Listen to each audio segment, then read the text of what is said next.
Many pastors these days have reached a breaking point with the beliefs they once held dear.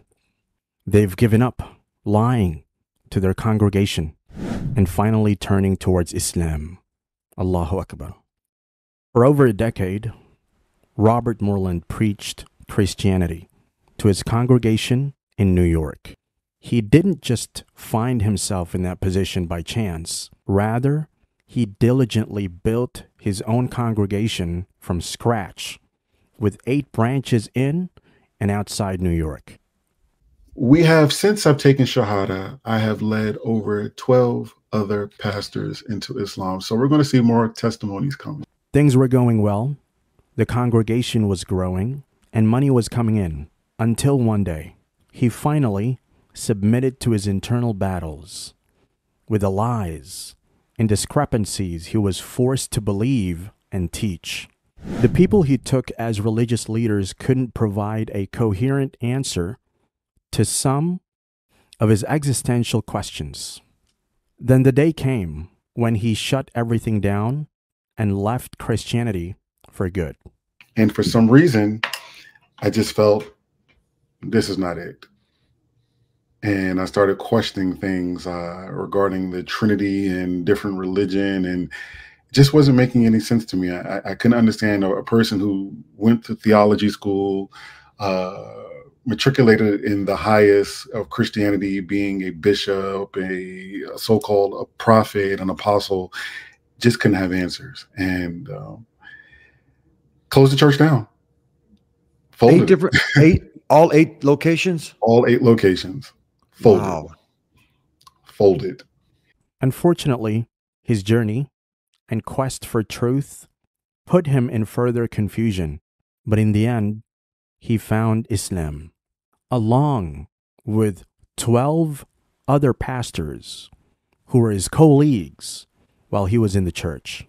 Yes, 12 pastors are now Muslims because one of them found the truth and decided to bring the light he had found.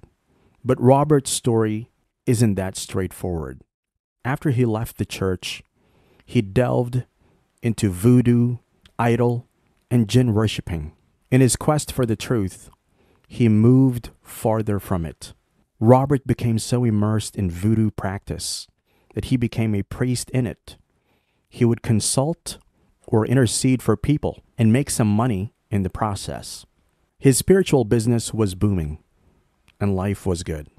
To him, he had found his truth, and it came with some money too. Who says you can't have it all? Well, until it all disappeared, like a smoke screen that it all was. And in fact, I worked with jinn. So you were working with the jinn? Correct. Now, did you know at the time you were working at the jinn? What, you didn't call them jinn? What were you calling? Yeah, What did you identify the jinn at that time? Oh, jinns. Okay. Again, there's two different practices I did. Palo Mayombe, we would call it the Egungun, or the dead spirits. And so I knew I was working with a diabolical spirit. And so if you want to get your bidding done, give the spirit what it wants, and it will do what it wants for you. But of course, there's nothing for free. And so you trade off a little bit, maybe a couple of years of your life. You trade off a couple of different things to get these things to happen.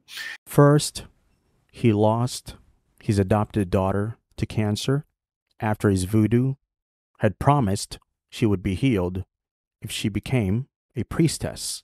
That was eye-opening, but it wasn't enough. Then he felt seriously sick. The powerful voodoo priest who was healing other people could not heal himself. How ironic. While his health deteriorated in the ICU, he tried all his tricks and performed multiple sacrifices to no avail. His health condition, sepsis, was projected to become fatal in 2 weeks. He basically had just 2 weeks to live.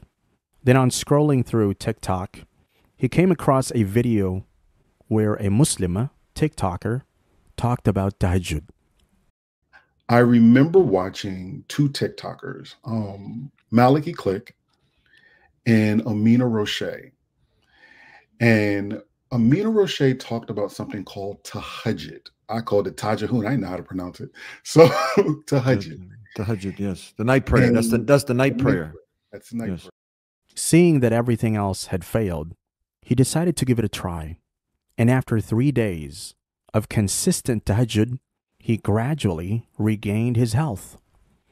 Soon, he was discharged from the hospital. On his way home, he joined a TikTok live chat from popular Muslim TikToker Maliki Click and took his shahada. Get your phone. Go to TikTok. Maliki Click was on TikTok. And I've never in any TikTok history have ever requested to go on someone's live. I said, can you give me shahada? And he gave me shahada. That was on June 26, 2023.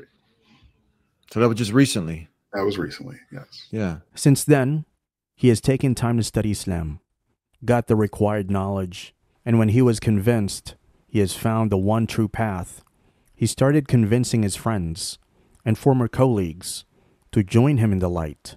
Today, 12 former Christian pastors are now Muslims through brother Robert, now called Rob.